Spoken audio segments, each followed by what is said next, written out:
السلام علیکم ورحمۃ اللہ وبرکاتہ۔ احباب گرامی، امید ہے کہ آپ خیریت سے ہوں گے۔ اللہ آپ کو ہمیشہ خوش رکھے۔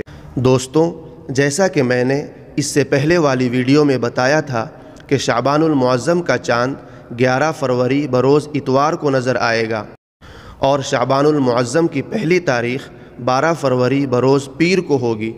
بالکل ویسا ہی ہوا، اور آج 10 فروری 2024 بروز سنیچر شعبان المعظم کا چاند کہیں نظر نہیں آیا، جس کی بنا پر رؤیت ہلال کمیٹیوں کی جانب سے یہ اعلان کر دیا گیا ہے کہ آئندہ کل 11 فروری بروز اتوار کو رجب کی 30 تاریخ ہوگی۔ اس حساب سے شب معراج 25 فروری بروز اتوار کو ہے۔ سامعین محترم، آپ سے گزارش ہے کہ اگر ابھی تک ہمارے چینل کو سبسکرائب نہیں کیے ہیں تو سبسکرائب کر لیجئے اور گھنٹی کے نشان کو بھی دبا دیجئے۔ شکریہ، جزاک اللہ خیرا۔